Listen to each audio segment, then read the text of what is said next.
एक आदमी बैठा खाना खा रहा होगा, ये लुकमा तोड़ेगा, अभी मुंह तक न ले जाएगा, इतना भी टाइम नहीं होगा कि मुंह तक ले जाए, इसी दौरान वो सब कुछ हो जाएगा। वो क्या है? वो कयामत है। अस्सलामु अलैकुम वरहमतुल्लाहि वबरकातुहू। दोस्तों, कयामत कब और कैसे आएगी और उसके निशानियाँ क्या क्या हैं, सुने इस बयान को मुकम्मल। प्यारे इस्लामी भाइयों, साइंस ने बड़ी तरक्की कर ली है, बहुत सारी इजादें हुई हैं, बहुत सारी इन्वेंशंस हुई हैं और बहुत सारी पेशन गोइयां, प्रेडिक्शंस भी होने लग गई हैं। यानी अब महकमा मौसमियात बता देता है कि बारिश आने के कब कब इम्कानात हैं, फला दिन तूफान आ सकते हैं, फला वक्त बहुत ज़बरदस्त तेज़ हवाएं चलेंगी, फला दिन फला वक्त सूरज ग्रहण लगेगा, फला दिन चांद ग्रहण होगा। अल्लाह अकबर। यानी बहुत सारी बातें। अब तो ये सर्दियों के दिन आ रहे हैं तो फॉग, यानी जब नज़र कम आता है तो पंजाब की तरफ हमारे पाकिस्तान में ज़्यादा होती है, तो फॉग के बारे में भी मौसमियात बता देता है। पेशन गोइयां पहले से होने लग गई, साइंस बड़ी तरक्की कर गई। मगर क्या आप जानते हैं कि अनकरीब कायनात का एक बहुत बड़ा हादसा होने वाला है। कोई साइंस, कोई टेक्नोलॉजी, कोई रडार, कोई सैटेलाइट, कोई भी इस हादसे का पेशगी यानी थोड़ा पहले भी इशारा भी नहीं दे सकेगी। पता किसी को नहीं चलेगा कि ये इतना बड़ा हादसा, जैसा इतना बड़ा हादसा कभी भी नहीं हुआ। पूरी कायनात का सबसे बड़ा हादसा होना है और उससे पहले दुनिया की कोई टेक्नोलॉजी, कोई रडार, कोई पहले नहीं बता सकेगा कि ये कब आना है और कैसा हादसा होगा कि लोगों के वहमो गुमान में भी नहीं होगा। अचानक, बिल्कुल अचानक सूरज और चांद बेनूर हो जाएंगे, सितारे बारिश की तरह जमीन पर गिरने लग जाएंगे, बड़े बड़े सैयारे आपस में टकरा कर तबाह बर्बाद हो जाएंगे, जमीन शदीद तरीन जलजले के साथ लरज उठेगी। हदीसों में आता है। और ये इतना अचानक होगा, इतना अचानक होगा कि कुछ भी नहीं पता होगा। देखिए, तूफान आने वाला होता है, शहर खाली होना शुरू हो जाते हैं, सैलाब आने वाला होता है, पहले ही पता होता है बारिश हुई है, हो सकता है सैलाब भी आ जाए। इतना अचानक होगा कि हदीस पाक में आता है, दो शख्स बाजार में होंगे, एक कपड़ा खरीद रहा होगा, दूसरा बेच रहा होगा। दुकानदार कपड़ा खोलकर दिखा रहा होगा, अभी सौदा भी नहीं कर पाएंगे, कपड़े को वापस लपेट भी नहीं पाएंगे कि वो हो जाएगा, वो हादसा हो जाएगा। वो क्या है? एक और हदीस सुनी। मजीद फरमाया कि एक आदमी बैठा खाना खा रहा होगा, ये लुकमा तोड़ेगा, अभी मुंह तक न ले जाएगा, इतना भी टाइम नहीं होगा कि मुंह तक ले जाए, इसी दौरान वो सब कुछ हो जाएगा। वो क्या है? वो कयामत है। कयामत जब आएगी किसी को नहीं पता चलेगा, इतनी अचानक आएगी, बिल्कुल पता ही नहीं होगा लोगों को, कोई प्रेडिक्शन नहीं, कोई पेशन गोई नहीं, और वो सब कुछ होगा जिसका कुरान में बड़े वाज़े अंदाज में, हदीस में बड़ी डिटेल के साथ बयान कर दिया गया कि क्या क्या होगा कयामत के दिन। किस तरह ये चांद और सूरज बेनूर हो जाएंगे, सितारे जमीन की तरफ गिरने लग जाएंगे, सैयारे आपस में टकरा जाएंगे और शदीद तरीन जलजला आएगा। लोग हवास बाख्ता होकर इधर उधर भागने लगेंगे। सूरह कारिआ, वैसे तो कुरान के 30वें पारे में बहुत सारी सूरतें हैं, बहुत सारी आयतें हैं जिसमें बाकायदा कयामत की मंजर कशी की गई है, लेकिन फकत अगर सूरह कारिआ, बहुत मुख्तसर सूरत है, 1 सवा मिनट में तिलावत हो जाती है जिसकी, अगर सिर्फ इसी को पढ़ लें अंदाजा होता है कि कितना खतरनाक दिन होगा। कुरान कहता है, अल कारिअतु मल कारिआ वमा अदराक मल कारिआ। अल कारिआ उलमा कहते हैं कयामत का ही एक नाम है, दिल दहलाने वाली। क्या है वो दिल दहलाने वाली? तुमने क्या जाना वो क्या है दिल दहलाने वाली? अब उसके बाद कुरान कहता है, यौम यकूनुन नासु कल फराशिल मबसूस व तकूनुल जिबालु कल इहनिल मंफूश। फरमाया, आदमी ऐसे दौड़ रहे होंगे जैसे फैले पतंगे। बारिश में आपने देखा होगा कि जब बारिश होती है और पतंगे निकलते हैं तो वो किसी भी लाइट के करीब या किसी भी जगह आपस में इस तरह उड़ रहे होते हैं कि टकरा रहे होते हैं, किसी को डायरेक्शन नहीं पता होती, कोई इधर भाग रहा होगा, कोई उधर भाग रहा होगा, समझ नहीं पड़ रही होगी। और पहाड़ों का आलम क्या होगा? वतकूनुल जिबालु कल इहनिल मंफूश। कहा पहाड़ ऐसे होंगे जैसे धुनकी हुई ऊन। आपने देखा होगा कोई रजाई जब बना रहा होता है और वो ऊन के, जब ऊन के गाले उड़ते हैं, जब रजाई बनाकर वो डंडा वगैरह मारता है, आपने देखा होगा ऊन उड़ती है, फरमाया ऐसे पहाड़ उड़ रहे होंगे, सोचिए कैसा मंजर होगा, कितना खौफ होगा, कितना शोर होगा, कैसा जलजला होगा। ये कुरान ने मंजर कशी की है। फिर आगे बताया कि आमाल तोले जाएंगे, नेकूकार तो चैन में होंगे और गुनाहगार जहन्नम में डाले जाएंगे। मेरा आज का जो टॉपिक है वो कयामत कैसे कायम होगी उसकी डिटेल नहीं है। आज टॉपिक यह है कि कयामत आएगी कब है, कयामत आनी कब है। आइए यही सवाल सरकार दो आलम सल्लल्लाहु अलैहि वसल्लम से किया गया। ये बड़ा दिलचस्प सवाल है, पुरकशिश सवाल है। बहुत सारे लोग ये सवाल पूछते रहते हैं, इसकी खोज में लगे रहते हैं। आज कयामत किस महीने आएगी, किस दिन आएगी, किस तारीख आएगी, वो भी मैंने बयान करना है, मगर गौर से आपने सुनना है। नबी पाक से सवाल हुआ, प्यारे आका अलैहि सलाम से सवाल पूछा गया कि कयामत कब आएगी। कुरान करीम में यही है, ये क्वेश्चन भी है। कुरान में फरमाया यसअलूनका अनिस्साअति अय्यान मुरसाहा, आपसे कयामत के मुतालिक सवाल करते हैं कि उसके कायम होने का वक्त कब है। सुभान अल्लाह। उस सवाल का जवाब रब्बे करीम ने कुरान में क्या इरशाद फरमाया, ला तअतीकुम इल्ला बग़तह। आसान तर्जमा कुरान कंजुल इरफान, तुम पर वो अचानक ही आ जाएगी। कयामत से पहले कोई अनाउंसमेंट नहीं होगा, कोई प्रेडिक्शन नहीं होगी, कुछ भी नहीं होगा। मगर एक चीज पता चल रही है कि कयामत जब आएगी तो लोग गफलत में होंगे। अभी आपने सुना ना कि कोई खाना खा रहा होगा, कोई कपड़ा ले रहा होगा, पता भी नहीं होगा। एवरीबडी वो अपनी चीजों में मशगूल होंगे, गफलत में होंगे। जब लोग इससे बिल्कुल गाफिल होंगे, अपनी मसरूफियत में होंगे, दुनियावी लगन में होंगे, कामों में मगन होंगे, कयामत की तरफ ध्यान ही नहीं होगा, उस वक्त कयामत आ जाएगी। गौर करें, क्या आज ऐसा वक्त नहीं है? किसको फिक्र है कयामत की? कौन तैयारी में लगा है कयामत की? आज तो लोग ऐसे जी रहे हैं जैसे मरना ही नहीं है। प्लानिंग्स हैं, डिटेल्स हैं, शेड्यूल्स हैं। कल ये करना है, परसों ये करना है, इस साल ये टारगेट अचीव करना है, 5 साल में ये करना है, 10 साल में ये करना है। उनसे पूछो सब कुछ करना है, मरना भी है कि नहीं? सब कुछ तैयारियां हैं कि इतना कमाना है, ये चीजें हासिल करनी है, दुनिया के ये मुल्क देखने हैं, फला फला काम करना है। अगर इस पूरी प्लानिंग में मौत कहाँ है? अगर बीच में से मुझे उठा लिया गया, मैं दुनिया से चला गया, तो फिर क्या होगा? क्या उसकी तैयारी है? कब्र की तैयारी है, आखिरत की तैयारी है, कयामत की तैयारी है।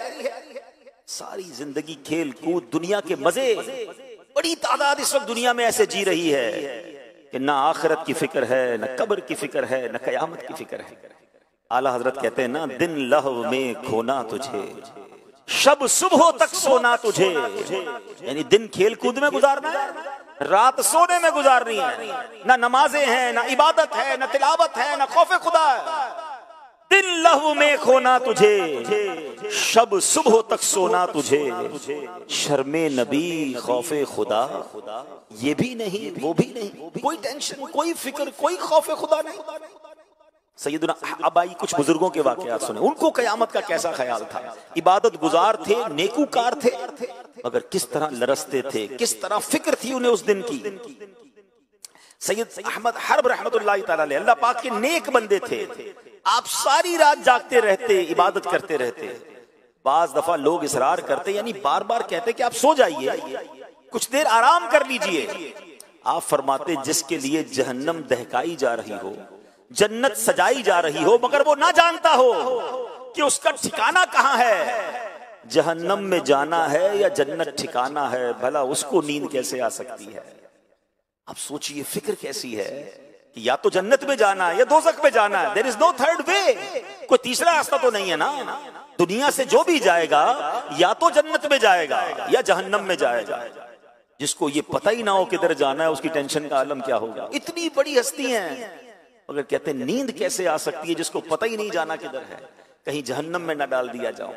ये थे हमारे असलाफ, इस तरह आखिरत की तैयारी में जिंदगी गुजारते थे। वो लोग सोचें जो बिल्कुल गफलत में जिंदगी गुजार रहे हैं, कोई फिक्र नहीं है, ना नमाजें हैं, ना इबादत है, बल्कि ऐसे लोगों से आखिरत की, मौत की, कयामत की बात करो। हो सकता है इस वक्त ही कोई मेरा बयान सुन रहा हो, चूंकि ये बयान लाइव जा रहा है, तो हो सकता है शैतान दिल में ख्याल डाले, या मौलाना साहब को क्या हो गया है, क्यों कयामत की बात कर रहे हैं, क्यों मरने की बात कर रहे हैं। बात करो तो भी उनको बुरा लगता है।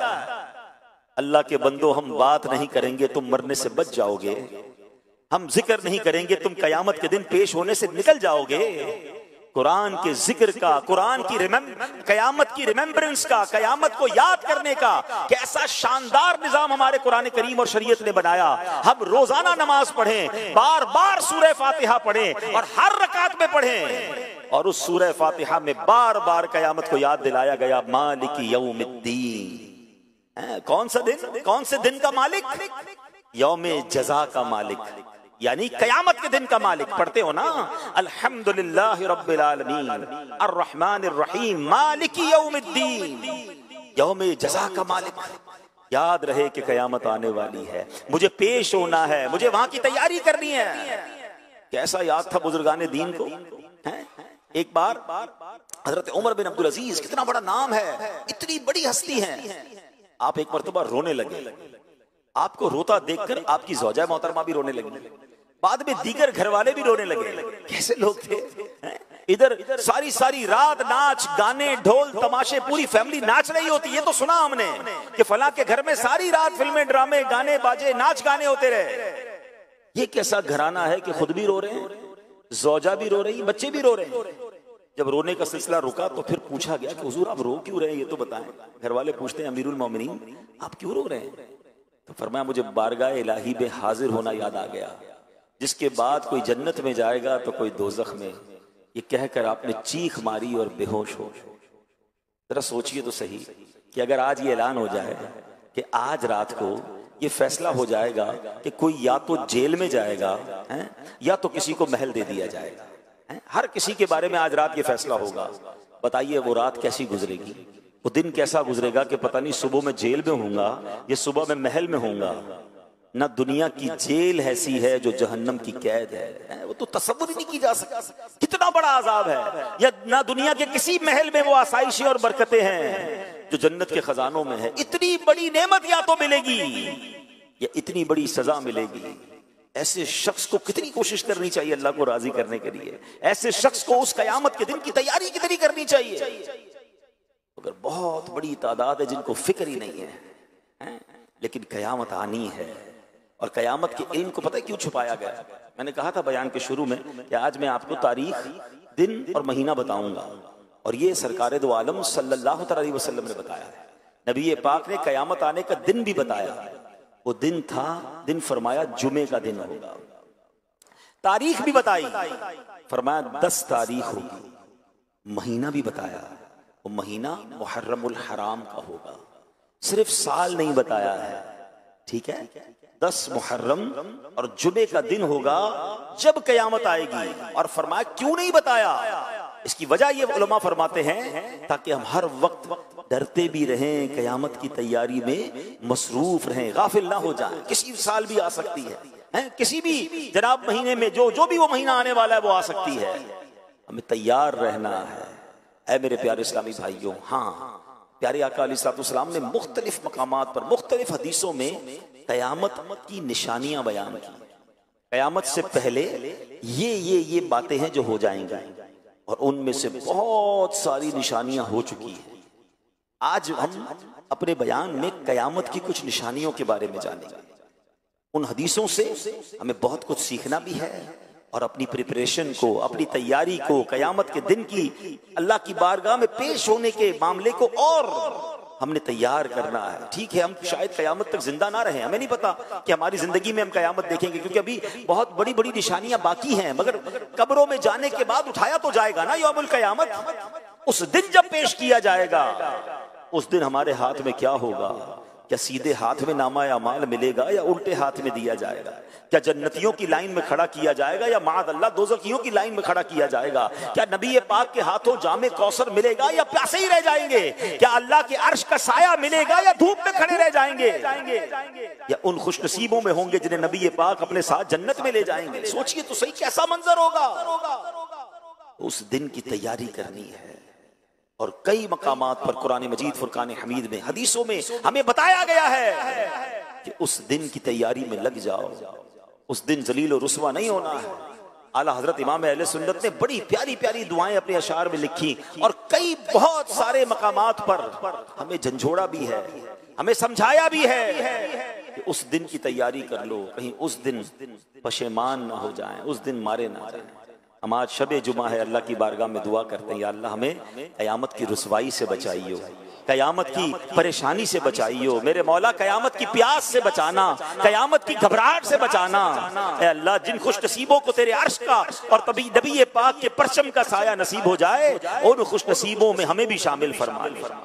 या इलाही गर्मी महशर से जब भड़के बदन, दामने महबूब की ठंडी हवा का साथ हो। या इलाही जब पड़े महशर में शोरे दारोगीर, अमन देने वाले प्यारे पेशवा का साथ हो। जब नामा अमाल खुलेंगे, हमारी बेशर्मियां, बेहयाइयां, छुप कर किए हुए गुनाह वो सब खुल जाएंगे। अल्लाह से दुआ करते हैं, अल्लाह उस दिन भी हमारे ऐब छुपाई रखना। या इलाही रंग लाए जब जब मेरी बेबाकियां, उनकी नीची नीची नजरों की हया का साथ हो। या इलाही जब हिसाबे खंदाए बेजार लाए, चश्मे गिरियाने शफीए मुर्तजा का साथ हो। आमीन आमीन या रब्बल आलमीन। उस दिन की तैयारी करनी है। उस दिन का टारगेट ये होना चाहिए कि मुझे जन्नतियों की लाइन में खड़ा होना है। इंशाअल्लाह ऐसी जिंदगी गुजार कर जाऊं कि नामा या माल सीधे हाथ में दिया जाए। उस दिन चेहरा सिया न पड़ जाए, उस दिन नामा या माल खुले तो शर्मिंदगी का सामना ना हो जाए। वह मेरे प्यारे इस्लामी भाइयों, आइए अब नबी पाक की कुछ हदीसें सुनिए, जिसमें सरकार दो आलम सल्लल्लाहु अलैहि वसल्लम ने क़यामत से पहले क्या क्या होना है बयान फरमाया। साहबी रसूल हजरत अबू मूसा अशअरी रदियल्लाहु तआला अन्हु से रिवायत है, रसूल अकरम नूरे मुजस्सम सल्लल्लाहु अलैहि वसल्लम ने फरमाया, क़यामत से पहले फितने यूं उठेंगे जैसे रात में तारीकी छा जाती है। उस वक्त आदमी सुबह को मोमिन मगर शाम को काफिर होगा, शाम को मोमिन और सुबह को काफिर होगा। इस दौर में बैठा शख्स खड़े हुए से, खड़ा हुआ चलने वाले से, और चलने वाला दौड़ने वाले से बेहतर होगा। यानी प्यारे इस्लामी भाइयों, बताया कि एक निशानी यह है कि फितनों की कसरत होगी, इतनी कसरत होगी, अल्लाह अकबर। अब ये निशानी कैसे नजर आ रही है? पूरी आबो ताब से ये निशानी पूरी होते हुए नजर आ रही है। कितने फितने हैं, अल्लाह अकबर। कहीं लादीनियत का फितना है, कहीं जनाब इस्लाम के खिलाफ साजिशें हो रही हैं, कहीं मुसलमानों को गैर मुस्लिम बनाने की प्लानिंग हो रही है, मुसलमान बच्चों के दीन और ईमान पर कहीं स्कूल कॉलेजेस में निसाब के जरिए हमले हो रहे हैं, दहरियत को फैलाया जा रहा है। माअद अल्लाह, कहीं इस्लाम का नाम लेने वाले खत्म नबूवत के बारे में जनाब लोगों का जहन खराब करने की कोशिश कर रहे हैं। कहीं ऐसे हैं जो कलमा तो पढ़ते हैं मगर सहाबा के खिलाफ बातें करते नजर आ रहे हैं। कहीं ऐसे हैं जो कलमा पढ़ते हैं मगर अहले बैत अतहार के खिलाफ बात करते नजर आ रहे हैं। अल्लाह अकबर, इस्लामी लिबादा है, बात कुरान और हदीस की कर रहे हैं और ईमान पर डाका डालने की कोशिश हो रही है। गोया हर तरफ से फितनों का अंबार है और हम हैं कि गफलत में जी रहे हैं। टेंशन ही कोई नहीं है, सबकी सुननी है, सबके पास बैठना है, सबसे दोस्ती लगानी है। अरे जनाब, कोई मसला नहीं, मसला है कयामत से पहले।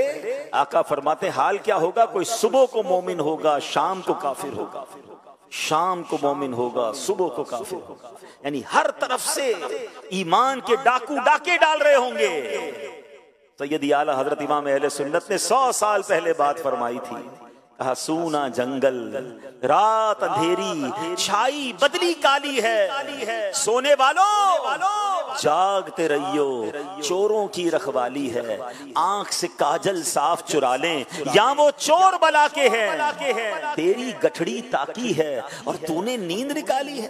क्या फरमाया? आंख से काजल चुरा लेंगे। कितना जबरदस्त मुहावरा इस्तेमाल किया।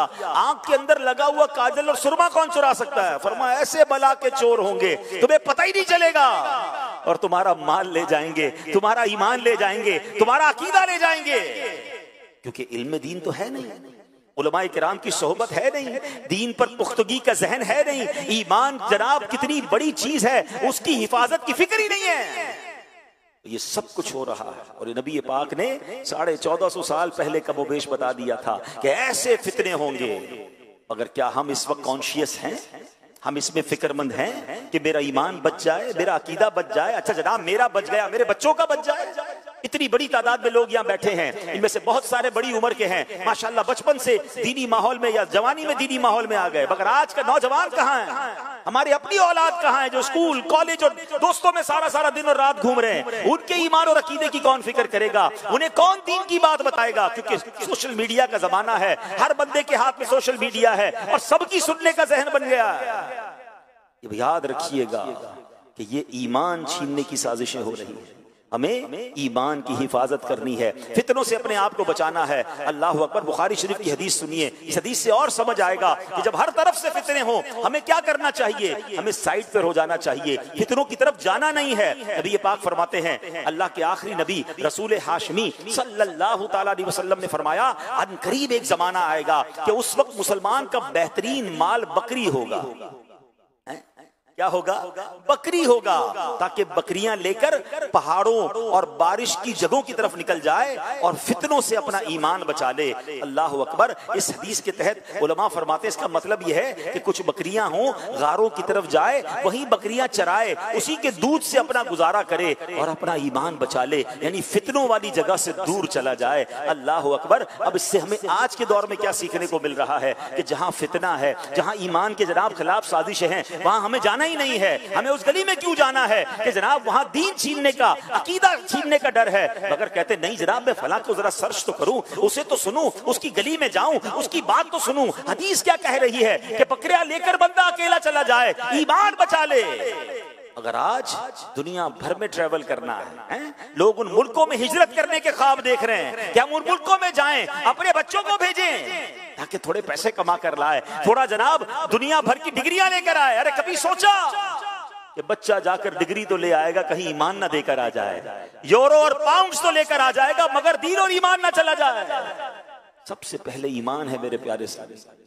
दुनिया भर में सफर करने वाले, माइग्रेशन की ख्वाब देखने वाले, दुनिया भर के वीजों की लाइन में लगने वाले, एक बात का तो फैसला करो, जिस मुल्क में जा रहे हो, जिस इलाके में जा रहे हो, क्या वहां दीनदार लोग हैं? कहां वहां जाकर मेरा और मेरी औलाद का, मेरी आने वाली नस्लों का ईमान महफूज रहेगा? इसकी कोई टेंशन नहीं है। बताओ उधर पैसे कितने मिलेंगे, उधर जनाब करेंसी कितनी मिलेगी, उधर पासपोर्ट कितना जल्दी मिलेगा, सिर्फ ये सोचना है।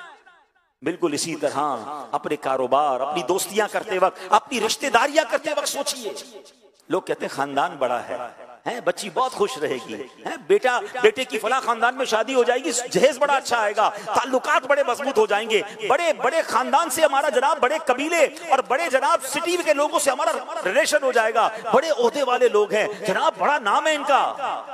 नाम बड़ा है, घर बड़ा है, गाड़ियां बहुत हैं, पैसा बहुत है, ईमान है कि नहीं, अकीदा दुरुस्त है कि नहीं, कोई नहीं पूछेगा, कोई नहीं सोचेगा। अपनी बेटी जिसके हाथ में दे रहे हो, जिस खानदान वालों के साथ रिश्ता कर रहे हो, कभी सोचा कि उनका अकीदा, सहाबा, अहले बैत, खुद नबी पाक और अल्लाह के बारे में क्या है? अरे कमाते बहुत हैं, कौन चेक करेगा कि हलाल कमाते हैं या हराम कमाते हैं? अगर सूद का काम करने वाला है तो अल्लाह से जंग करने वाला है ना, है ना? हदीसों में सूद का काम करने वाला कौन है? जैसे उसने अल्लाह से जंग की। अरे जो रब से जंग कर रहा है तुम उससे रिश्ता कर रहे हो, उसने तो बर्बाद होना है। अल्लाह से जंग करके तो कोई नहीं जीत सकता ना। किसी को कोई टेंशन नहीं है। दुनिया का मनसब, दुनिया का पैसा, दुनिया का नाम, जनाब फेम चाहिए। पता है मेरा रिश्ता किससे हो गया है, ये बात करनी है, ये नाम चाहिए। ईमान की फिक्र कौन करेगा? ना करो ऐसा।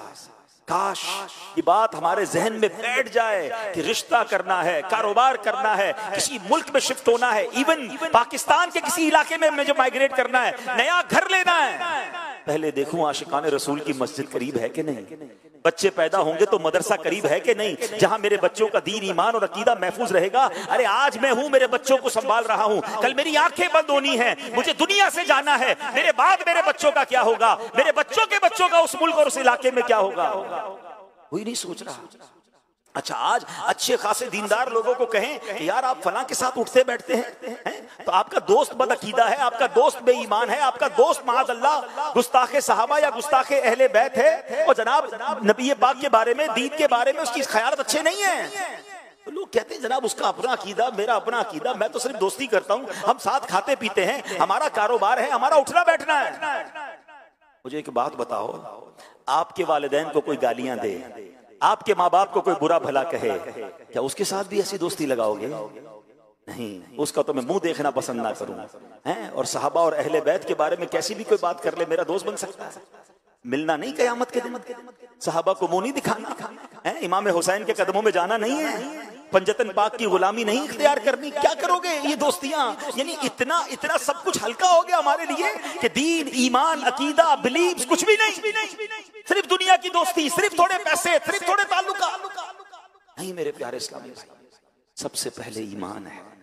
और याद रखिएगा, सोहबत असर लाती है।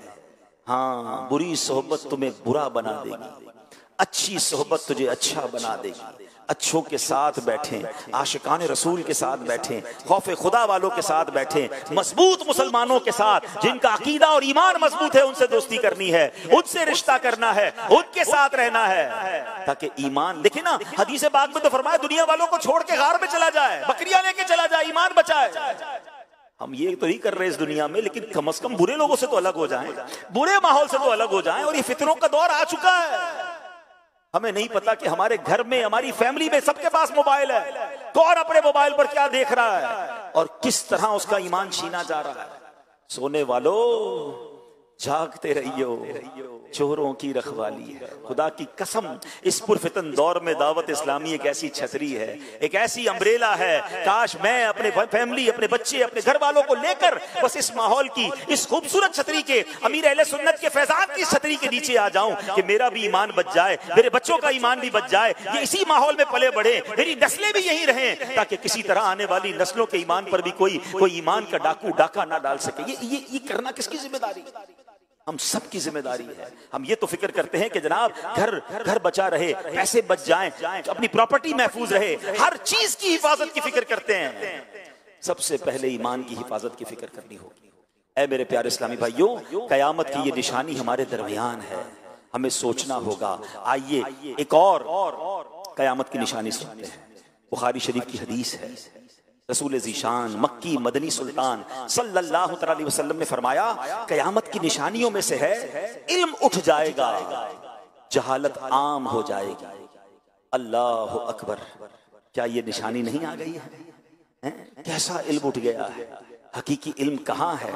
कौन कुरान पढ़ रहा है? कौन कुरान का तर्जमा और तफसीर पढ़ रहा है? कितने लोग हैं जो हदीस का इल्म जानते हैं? कितने लोग हैं जो किताबों से दोस्ती रखते हैं? आज किसके पास टाइम है जनाब? सारी रात सोशल मीडिया पे गुजारने के लिए वक्त है। मोबाइल हाथ में दे दो, बैटरी खत्म हो जाएगी, पैकेज खत्म हो जाएगा, मोबाइल छोड़ने के लिए तैयार नहीं है। लोगों की आंखें और कान खराब होने लग गए हैं, इतना मोबाइल इस्तेमाल करना है। मुझे थोड़े अरसा पहले एक साहब मिले, अरबोपति हैं जनाब, बैरून मुल्क में रहते हैं, उनके हाथ पे पट्टी बंधी हुई थी। तो मैंने कहा खैरियत तो है, क्या हो गया? कहा डॉक्टर ने बताया मेरा इतना मोबाइल फोन का यूजेज है कि मेरे जो अंगूठे हैं और मेरी जो ये शहादत की उंगली है, इस पे जनाब दर्द होने लग गया है। तो पता चला, उसने मुझे नई बात बताई और मैंने भी बात पे गौर किया। बात तो ठीक कह रहा है, अंगूठा जो है ना रब ने क्यों बनाया, इसका बहुत ज्यादा यूज नहीं है। आप देखिए हमारे पूरे दिन में हमारे अंगूठे का पहले इतना इस्तेमाल नहीं होता था, मगर जब से मोबाइल आया है, हर वक्त जिसने मोबाइल यूज करना है, सबसे ज्यादा जो इस्तेमाल हो रहे हैं वो थम्स इस्तेमाल हो रहे हैं। कहते मेरे थम्स में दर्द होने लग गया, पता चला कि इसके साथ कोई नस है, वो उसको प्रॉब्लम आने लग गई है। उन्होंने मना कर दिया है मुझे मोबाइल फोन को, अब मैं दूसरी उंगलियों से मोबाइल फोन यूज कर रहा हूं। यानी इतना यूजेज हो गया है कि लोगों की बॉडी के अंदर चेंज आने लग गया है। इंसान इस मोबाइल के साथ, गैजेट्स के साथ इतना यूज्ड टू हो गया है लेकिन कुरान के साथ, इल्म के साथ, दीन के साथ, शरीयत के साथ, हैं बेसिक्स ऑफ दीन नॉलेज नहीं, दीन की नॉलेज नहीं पता है। नमाज पढ़ रहे हैं, नमाज के फर्ज कितने नहीं पता, नमाज की शराइत कितनी नहीं पता। अच्छा वुजू रोज कर रहे हैं तो वुजू के फराइज नहीं पता। मुसलमान बालिग हो गया, अब गुस्ल करना जरूरी है, अब जब भी उसको गुस्ल की जरूरत है, वाजिब हो गया गुस्ल, तो प्रॉपर गुस्ल नहीं करेगा तो जनाब पाक नहीं होगा। गुस्ल के फराइज नहीं पता। घर में किसी की मैयत हो जाए, जनाजा पढ़ना नहीं आता, मैयत को गुस्ल देना नहीं आता, जो बेसिक्स हैं। मैं बहुत डीपली नॉलेज की बात ही नहीं कर रहा। कुरान पढ़ना है, तलफ्फुज़ दुरुस्त नहीं है, मखारिज ठीक नहीं है, और जनाब दुनिया भर की नॉलेज है, दुनिया भर के सॉफ्टवेयर हैं, सारी सारी रात मोबाइल पर बैठना है। अब तो मोबाइल थक जाता है, बताता है कितना यूज कर लिया है। इतना टाइम इसके लिए है, दुनिया के लिए है, घूमने फिरने के लिए, स्पोर्ट्स के लिए है, सियासत के लिए है। टाइम नहीं है तो इल्म के लिए नहीं है। बताओ ना, ये कयामत की निशानी कैसे पूरी होती जा रही है कि इल्म उठ जाएगा और जहालत आम हो जाएगी। कुरान मजीद फुरकान हमीद में बनी इसराइल के वो लोग जो गुमराह हुए, उनको ईमान नसीब नहीं हुआ, उसके बारे में कुरान क्या फरमाता है, रीजन क्या बयान किया कुरान ने? एक सबब बयान किया, वमिनहुम उम्मियून ला यअलमूनल किताब इल्ला अमानी।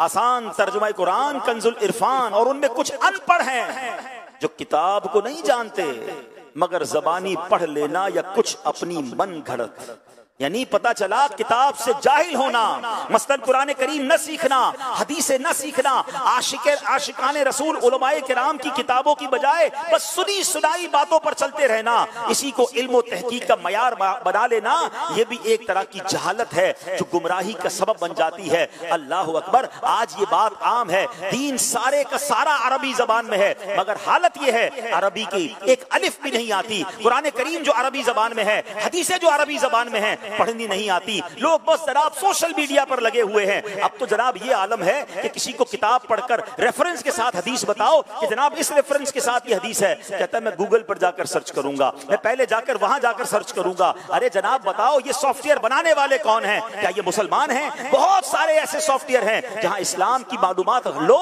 तो गलत लोगों की किताबें, बेदीन लोगों की किताबें, मात अल्लाह कुरान पाक तहरीफ शुदा कुरान में चेंज करके वो डाले गए सोशल मीडिया पे, ताकि आज का नौजवान कुरान सर्च करे तो कुछ और नजर आ जाए। अल्लाह अकबर। ये भी ख्याल नहीं है कि सर्च भी करना है तो जनाब कौन सी ऐसी वेबसाइट्स हैं, कौन से ऐसे सोशल मीडिया प्लेटफॉर्म्स हैं जहां मुझे ऑथेंटिक और सेहतमंद और बिल्कुल मुस्तनद मवाद मिलेगा, जहां से मुझे आशिकान रसूल उलमा की किताबें पढ़ने को मिलेंगी। नहीं जनाब, जो सर्च करके गूगल ने बता दिया, जो सर्च करके मसला मिल गया। अब पता चला कि मुफ्ती साहब से नहीं पूछना है, इंटरनेट से पूछना है कि बताओ आज मैंने नमाज में क्या पढ़ना है, बताओ मेरे साथ ये मामला हो गया है, और जो जवाब आ गया उस पर अमल करना है। अल्लाह अकबर। इतना दीन सस्ता कर दिया, इस तरह दीन के साथ हम क्यों कर रहे हैं? नहीं मेरे प्यारे इस्लामी भाइयों, हमने कुरान सुना कि बनी इसराइल के जो लोग गुमराह हुए, उनकी एक वजह यह थी कि उनके पास किताब का इल्म नहीं था, अनपढ़ थे, और जनाब उन्होंने सुनी सुनाई बातों को और जहालत की बातों को आगे बढ़ाया। हमें मुस्तनद उलमा से मरबूत होना है,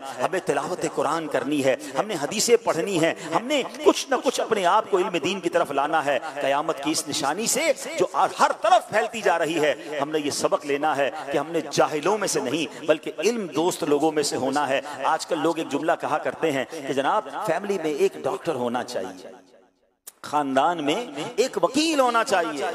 सच बताऊं, फैमिली में एक आलिम दीन होना चाहिए। हाँ, खुश नसीब है वो फैमिली, खुदा की कसम खुश नसीब है वो बाप जिसका बेटा आलिम है, जिसकी बेटी आलिमा है। खुश नसीब है वो बाप जिसके घर में कोई एक हाफिज कुरान है।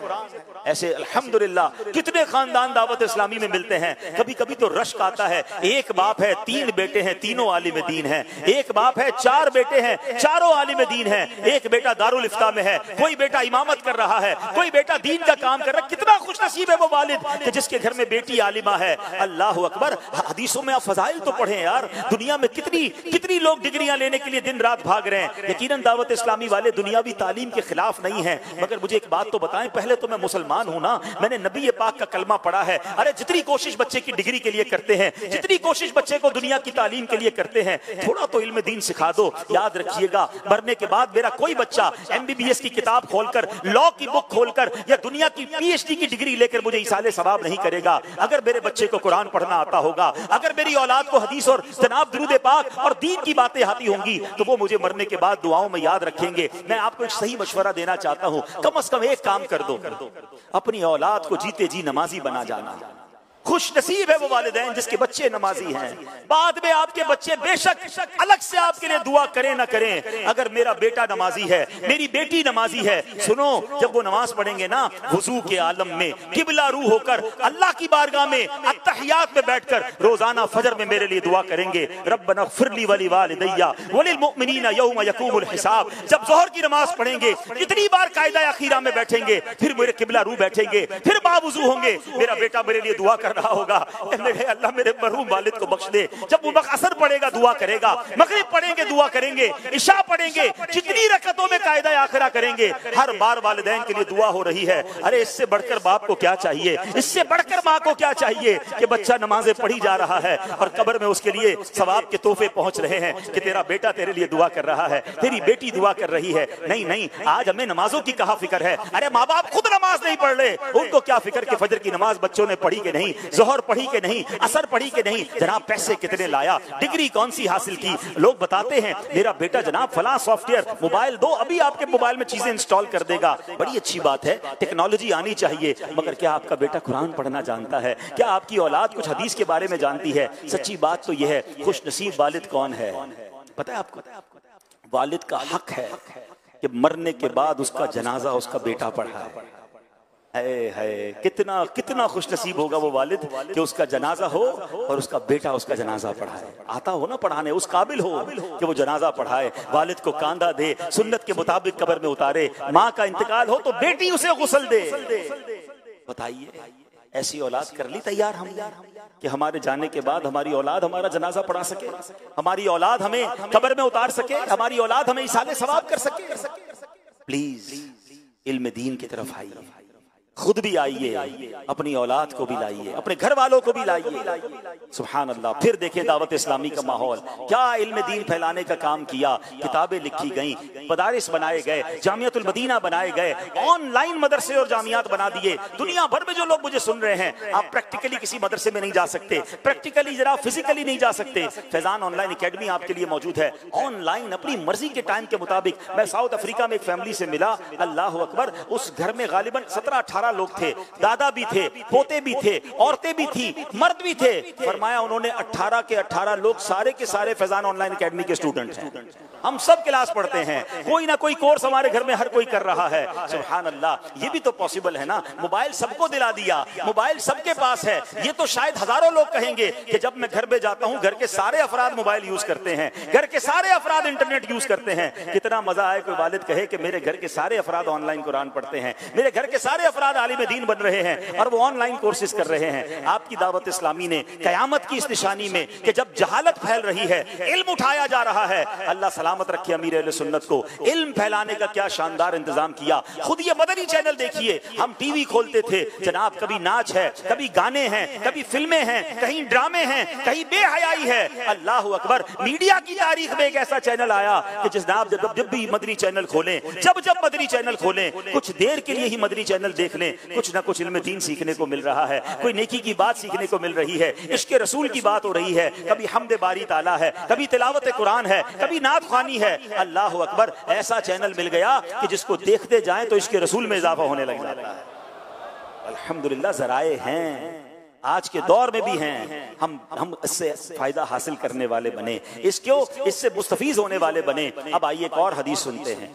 क़यामत की निशानियां तो बहुत सारी हैं, ज़ाहिर है आज के एक बयान में मैं सारी निशानियां तो नहीं बयान कर सकूंगा, मगर जो बयान करता जा रहा हूं और उसके तहत जो मदनी फूल सुन रहे हैं उसको अपने दिल के मदनी गुलदस्ते में सजाते जाइए। अब जो निशानी बयान करने जा रहा हूं ना, ये भी बड़ी बहुत ज़्यादा आम हो गई है। नबी पाक अलैहिस्सलाम फरमाते हैं, बुखारी शरीफ की हदीस है, हज़रत अबू हुरैरा रदी अल्लाह तआला अन्हु, हजरत अबू हुरैरा रदी अल्लाह तआला अन्हु हदीस के रावी हैं। अल्लाह पाक के आखिरी नबी मोहम्मद अरबी सल्लल्लाहु तआला अलैहि वसल्लम ने फरमाया, लोगों पर एक ऐसा जमाना आएगा कि आदमी को इस बात की कोई परवाह ना होगी कि उसने माल हलाल जरिए से हासिल किया या हराम जरिए से।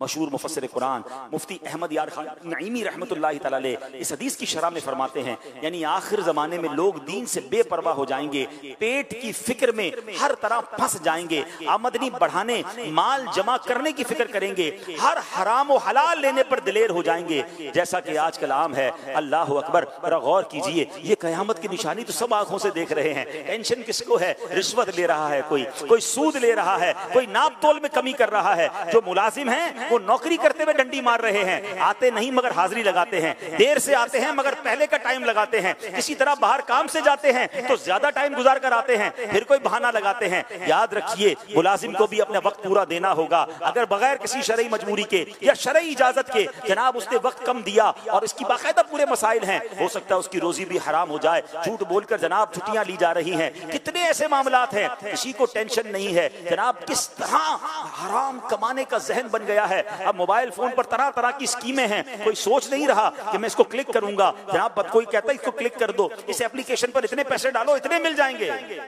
एक बार भी दिमाग में ख्याल नहीं आता कि ये हलाल है या हराम है। किसी मुफ्ती साहब से तो पूछ लूं, बस पैसे आएंगे ना, बढ़ जाएंगे ना, बस बताओ कैसे आएंगे। हर तरफ एक ही शोर है कि कैसे पैसे मिले, स्कीमें चल रही हैं, किसी को कोई टेंशन नहीं है। सूद का नया नाम करके, सूद की नई पैकिंग करके तरह तरह की कंपनियां मार्केट में आ गई, किसी को टेंशन नहीं। कारोबारी लोगों से बोलो झूठ क्यों बोलते हो, कहते मैं अकेला क्यों ना बोलूं, पूरी मार्केट झूठ बोलती है, मेरा माल कैसे बिकेगा। अरे भाई मिलावट क्यों करते हो, अरे सिर्फ अकेला थोड़ी कर रहा हूं, सारी मिलावट कर रहे हैं, किसी को टेंशन नहीं। और यही तो कयामत की निशानी नबी पाक ने फरमाई ना, माल की फिक्र होगी, कोई नहीं सोचेगा कि हलाल से कमा रहा है या हराम से कमा रहा है। ए हराम कमाने वालों, याद रखिए, जिसके पेट में हराम का लुकमा जाता है ना, 40 दिन तक उसकी दुआएं कबूल नहीं होती, इबादतें कबूल नहीं होती। लोग कहते हैं कि यार दुआ कबूल नहीं हो रही, टेंशन खत्म नहीं हो रही, बरकत नहीं हो रही, घर में टेंशनें बहुत हैं, पैसे बहुत हैं, सुकून नहीं है। सोचो तो सही, हलाल है या हराम है? आप अपने बच्चों को कोई हराम तो नहीं खिला रहे। एक बार हज़रत मूसा अलैहि नबीना वालेकुम ने एक शख्स को देखा, रो रो कर अल्लाह की बारगाह में दुआ कर रहा था, या अल्लाह या अल्लाह या अल्लाह पुकार रहा था रब।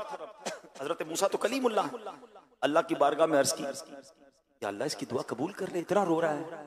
इरशाद बारी हुआ, ए मूसा ये इतना रोए कि रोते रोते मर जाए, इतने हाथ उठाए कि इसके हाथ आसमान को छू जाए, मैंने इसकी दुआ कबूल नहीं करनी। अर्ज की, मौला क्या वजह है, इतना रो रहा है, इसकी दुआ कबूल क्यों नहीं होगी? इरशाद हुआ, ए मूसा ये जो खाता है वो हराम है, ये जो पहनता है वो हराम है, कमा लो हराम। अगर अल्लाह ही नाराज हो गया तो क्या करेंगे इस पैसे का? शिफा तो रब ने देनी है ना। पैसे तुम्हारे पास हो और बीमारियां घर में हो, पैसा बहुत सारा हो, सुकून भी तो रब ने देना है, सुकून ही चला गया तो क्या करोगे? यही पैसा कब्र में आग बन गया तो क्या करोगे?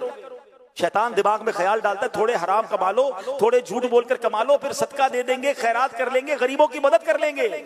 ये शैतान ने बड़ा खतरनाक बार खेला है। लोग समझते जनाब बराबर हो जाएगा, नहीं होगा बराबर। याद कर लो, अल्लाह पाक है और पाक माल ही कबूल फरमाता है, हराम का सदका कबूल नहीं। अल्लाह को हमारे सदकों की जरूरत थोड़ी है। लोग कहते हैं मैं गलत काम करता हूं मगर गरीबों की बड़ी मदद करता हूं। अल्लाह को कोई जरूरत नहीं है आपकी इस नेकी की। आप हराम कमा कर रब को नाराज कर रहे हैं। हलाल थोड़ा भी हो, अल्लाह उसमें कैसी बरकत डालता है। आइए मैं आपको एक वाकया सुनाता हूं। मुल्ला जीवन रहमतुल्लाहि तआला अलैह एक बड़े आलिम थे, मुगलिया सल्तनत के, अपने जमाने के मुजद्दिद औरंगजेब आलमगीर के उस्ताद थे रहमतुल्लाहि तआला अलैह। एक मरतबा औरंगजेब आलमगीर ने अपने उस्ताद की घर पर दावत की, घर पर बुलाया, बड़ी इज्जत से पेश आए। बादशाह भी थे और उस्ताद साहब आए थे, यानी बादशाह के उस्ताद थे आप। मगर बादशाह ने 2 आने, दुवन्नी कहते थे उस जमाने में, दुवन्नी जो है मुल्ला जीवन को दे दी। हालांकि बादशाह तो बहुत सारा माल दे सकता था। तो अब उस जमाने में, अब आज के दौर में तो आने नहीं है, मतलब 1 रुपए में 16 आने थे, 1 रुपए के 16 आने बनते थे, उसमें से 2 आने दिए अपने उस्ताद साहब ने। कुछ नहीं कहा, चले गए। थोड़े अरसे बाद औरंगजेब को पता चला कि मुल्ला जीवन तो बड़े पैसे वाले हो गए, मालदार हो गए। हैरान हुआ कि उस्ताद साहब तो बड़े गरीब से थे और इतने पैसे कैसे आ गए, बड़ा मतलब उन्होंने नया घर भी बना लिया है, बड़े अमीर हो गए। तो मुल्ला जीवन के पास अब बादशाह खुद गए तो मुल्ला जीवन कहते हैं कि आपने जो मुझे 2 आने दिए थे ना, उसमें अल्लाह ने बड़ी बरकत डाल दी, देखो मैं कितना अमीर हो गया। वो शागिर्द थे और बादशाह भी थे, कहते उस्ताद साहब मैं आपको बताऊं ये पैसे मैंने आपको कौन से वाले दिए। अपने बंदे को कहा जाओ फला जगह से बनिया जो गल्ले का ताजिर है उसको लेकर आओ। वो उसको बुलाया तो बादशाह का हुक्म हुआ कि कहा कि 1 साल में तुमने किस किस को पैसे दिए खाता खोलकर बताओ। वो पैसे बताता रहा कि मैंने पूरे साल का हिसाब दिया, उसने कि फलां जगह इतने पैसे दिए, फलां बंदे को इतने दिए, फलां से इतने लिए। करते करते उसके रजिस्टर में एक पेज आया, वो कहता है कि 2 आने मैंने किसी को दिए। का किसको दिए बताओ? का बंदे का नाम नहीं पता, एक नामालूम बंदा था। तो उसका वाकया सुनाओ, कौन है वो? तो कहता है बादशाह सलामत मसला ये है कि एक बार मेरे घर की छत टपकने लगी, शदीद बारिश थी, रात का वक्त था, मैं बड़ा परेशान था। तो अचानक एक बंदा मेरे घर के करीब से गुजरा, मुझे लगा मजदूर है। मैंने कहा भाई मेरे छत की मरम्मत करोगे? बारिश बरस रही है, अंधेरी रात है। वो बंदा छत पे चढ़ गया, मेरी पूरी छत की उसने मरम्मत कर दी। पैसे मेरे पास थे नहीं, पैसे दुकान पर तो थे, उस वक्त नहीं थे। मैंने कहा भाई 2 आने अभी ले जाओ, बाकी जब सुबह आना मजदूरी अपनी ले जाना, काम तुमने बड़ा कमाल का किया। वो मजदूर ने कहा कि बस मुझे कुछ और नहीं चाहिए, यही काफी है। वो 2 आने लेकर चला गया। अब बादशाह ने कहा ठीक है आप वापस चले जाओ। वो गल्ले का ताजर वापस चला गया। अब औरंगजेब आलमगीर अपने उस्ताद से कहते हैं कि हुजूर पैसे तो बड़े थे मेरे पास, आप मेरे घर आए थे, मैं बहुत सारे पैसे आपको दे सकता था, मगर इस 2 आने की जो मजदूरी की थी ना वो मैंने ही की थी।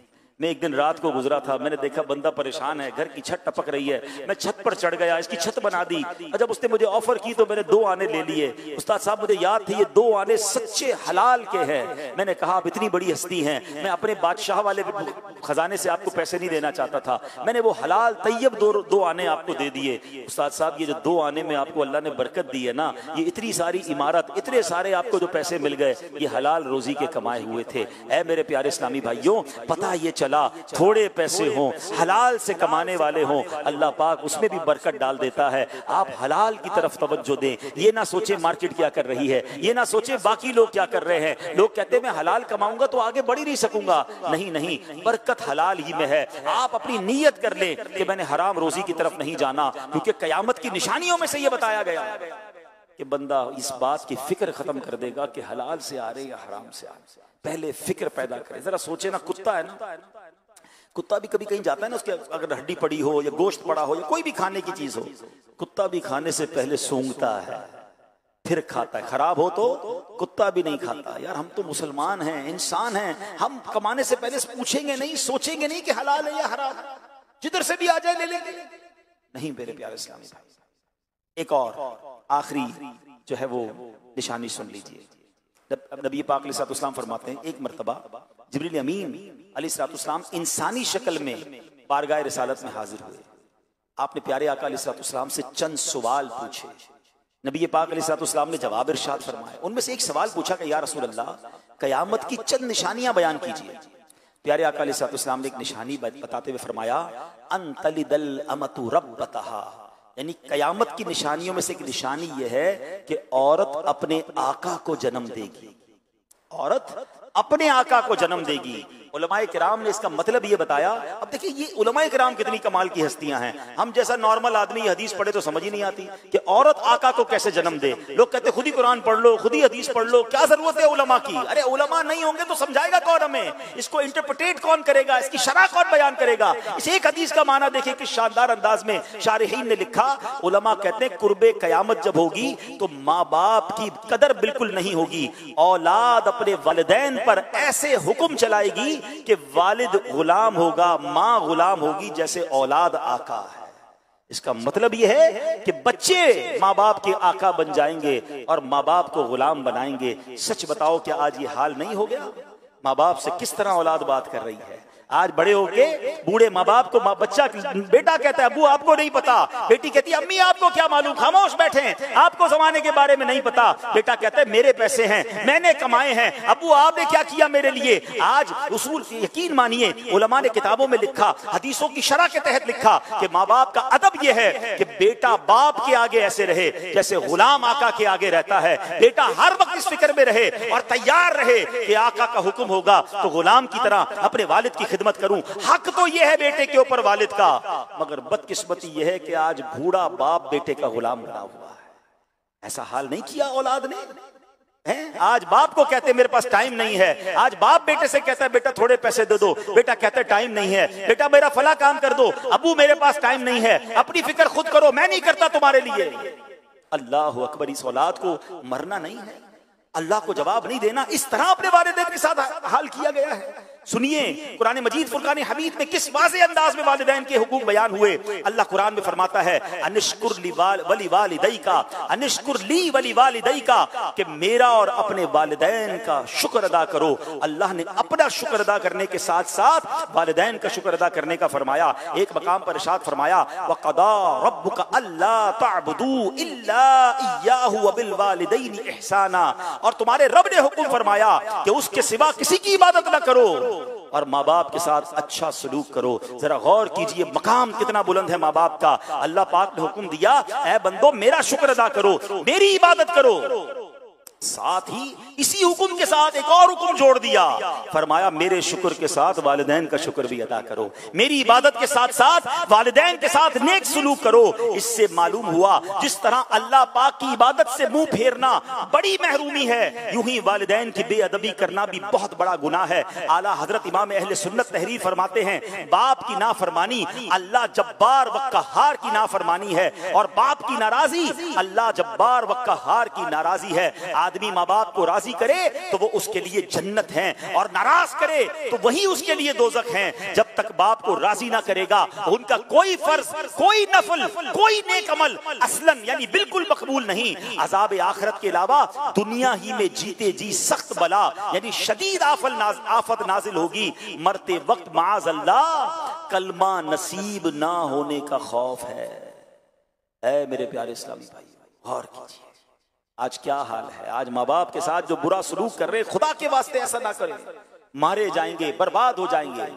एक जुमला याद कर लो, जिससे उसके माँ बाप राजी है ना उसको तरक्की से कामयाबी से कोई रोक नहीं सकता, जिसके उसके माँ बाप नाराज है ना उसको बर्बादी से कोई नहीं रोक सकता। खुदारा अपने माँ बाप की कदर कीजिए, पूछो उनसे जिनके माँ बाप चले गए। हाँ आज माँ बाप से बात करनी हो तो कब्रिस्तान जाना पड़ता है। आप खुशनसीब हो आपके साथ वालिदैन हैं। अरे माँ बाप हाथ उठाएं तूफान टल जाते हैं, बलाएं टल जाती हैं, बड़े बड़े पहाड़ रास्ते से हट जाते हैं। कितनी मुश्किलें आपके साथ, कितनी परेशानियां। क्यों नहीं बैठते माँ बाप के कदमों में, क्यों नहीं कहते उनको हाथ उठाओ।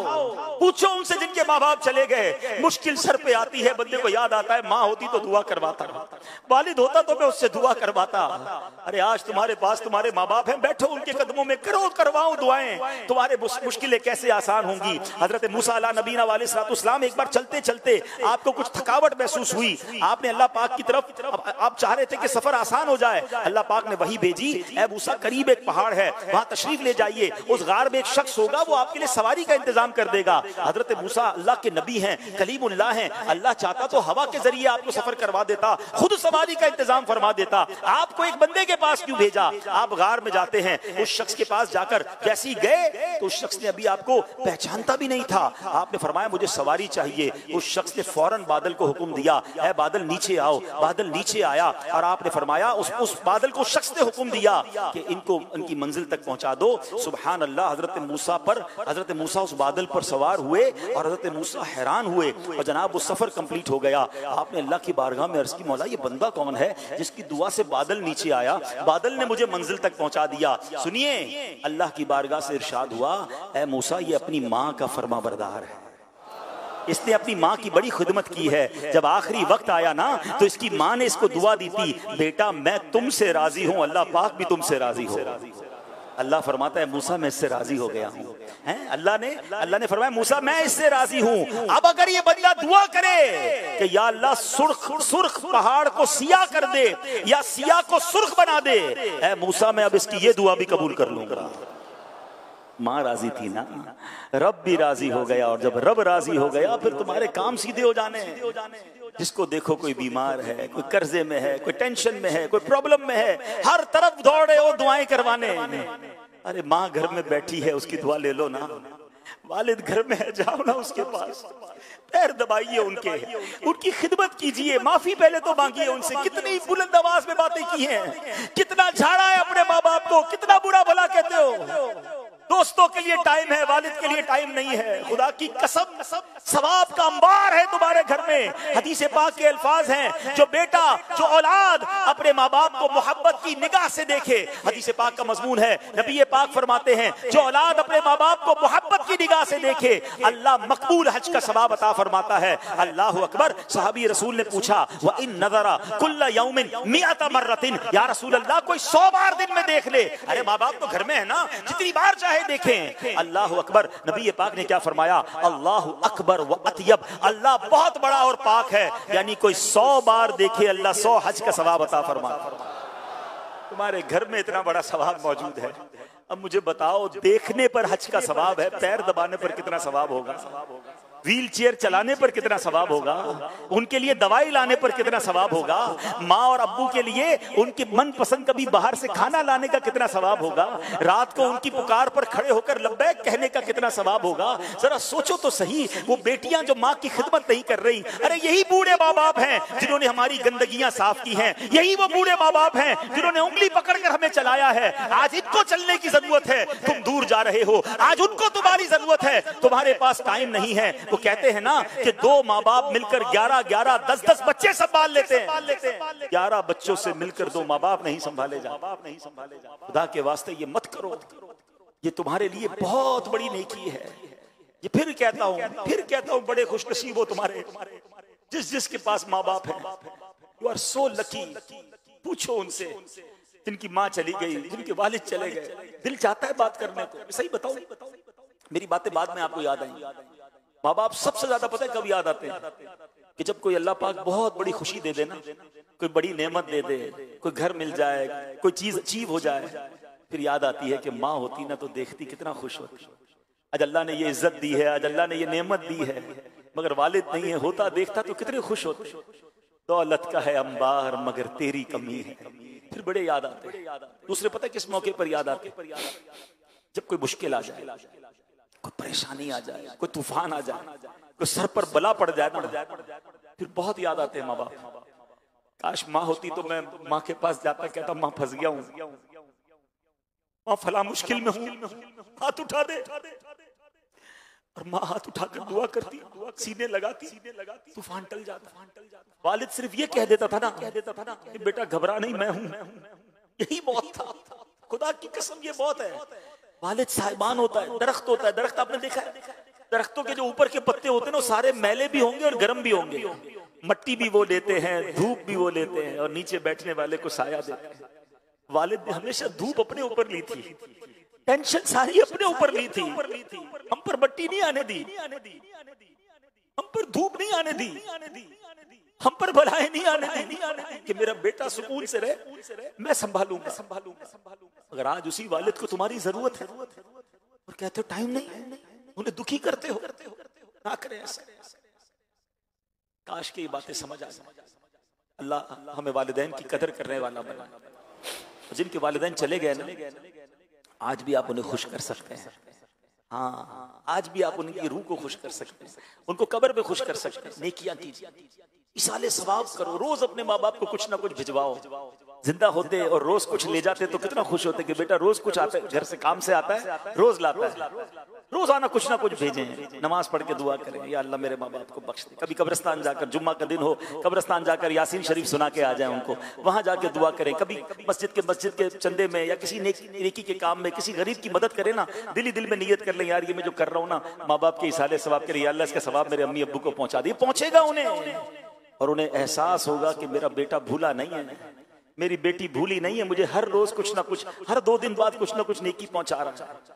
मगर जो माँ बाप के दुनिया से जाने के बाद भी नमाज नहीं पढ़ रहे, जो माँ बाप के दुनिया से जाने के बाद भी हराम जिंदगी गुजार रहे, सोचो कितनी तकलीफ हो रही है। यानी जिंदगी में भी उन्हें सुख नहीं पहुंचाया तुमने, और मरने के बाद कब्र में भी वो तकलीफ में है। ना करे ऐसे। अल्लाह पाक मुझे और आपको जो बातें सुनी उसे याद रखने, अमल करने, दूसरों तक पहुंचाने की तौफीक अता फरमा। कयामत की तैयारी करने की तौफीक अता फरमा। उस दिन की रुसवाई से बचाए। एक दुआ करते रहा करो माँ बाप के लिए कि अल्लाह मुझे और मेरे माँ बाप को, मेरे घर वालों को, बीवी बच्चों को, हमारे पूरे घराने को अल्लाह कयामत के दिन अपने अर्श का साया नसीब फरमाए। माँ बाप चले गए ना, अब ये दुआ किया करो, अल्लाह मेरे माँ बाप को मुझे जन्नत में मिलना नसीब फरमा। माँ बाप अभी भी अल्लाह उन्हें राहत में रखियो और मुझे अपने माँ बाप के कदमों में, नबी पाक के कदमों में, सहाबा अहले बैत के साथ जन्नत में जगह। तो ये सारे काम हमने करने हैं ताकि क़यामत के दिन की रुसवाई से बचे। अल्लाह पाक अमल करने की तौफीक। सो दोस्तों, आपने मुकम्मल बयान को समाअत किए, अपना राय कमेंट बॉक्स में ज़रूर दीजिएगा। और हाँ दोस्तों, ईमान पर कायम रहते हुए आखिरत और क़यामत की तैयारी करें और नेक आमाल को पाबंदी से करें, गुनाहों से नफ़रत करें। और इस बयान को आगे ज़्यादा से ज़्यादा शेयर करें। और मज़ीद इस तरह के वीडियो पाने के लिए चैनल को सब्सक्राइब करके हमारे साथ जुड़े रहें। मिलते हैं किसी और वीडियो में, तब तक अपना ख्याल रखें। खुदा हाफिज़। अस्सलामु अलैकुम व रहमतुल्लाह।